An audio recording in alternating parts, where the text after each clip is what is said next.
Have you ever stood in front of your team, laid out a plan, and felt a disconnect?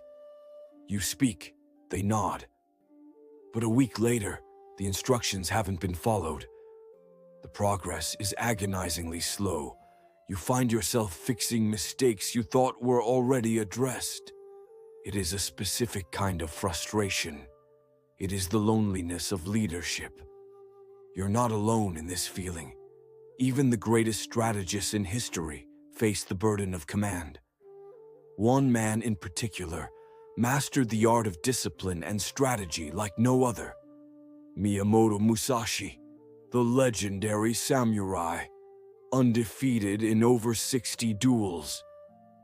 But Musashi wasn't just a warrior, he was a philosopher of efficiency and psychology. In this video, we are not just talking about management theory. We are going to apply 3 timeless strategies from Musashi's philosophy to your modern leadership challenges. These are actionable techniques, principles you can use tomorrow to transform from an exhausted manager into a master of talent development. If you want to stop micromanaging and start leading, stay with me. Musashi wrote extensively about the importance of knowing oneself. He believed that if you do not understand your own habits, your own strengths, and your own fears, you cannot possibly understand your enemy.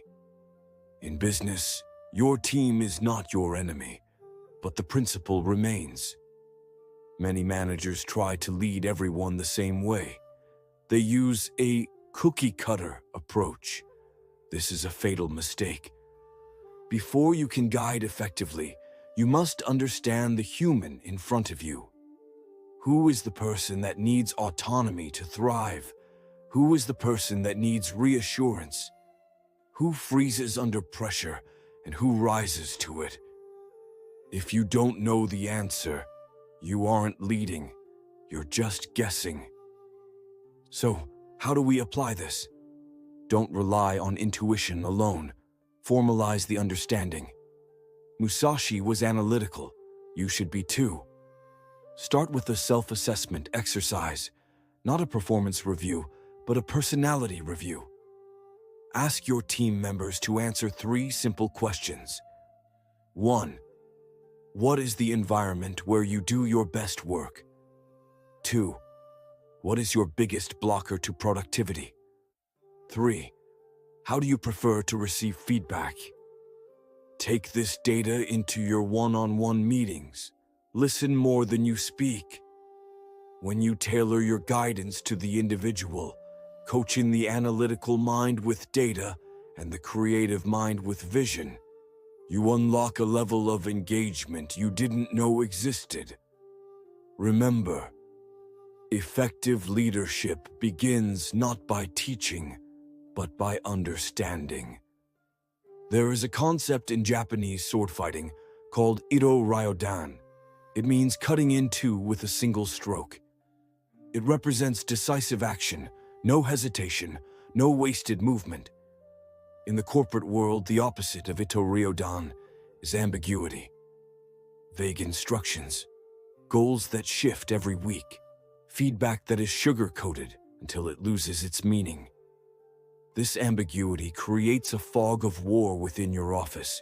It breeds confusion, and confusion kills speed. To lead like a master, you must cut through the noise. First, look at your instructions. Are they sharp? Use the SMART framework. It's classic for a reason. Don't say, improve sales. Say, increase outbound calls by 10% by Friday. The team cannot hit a target they cannot see.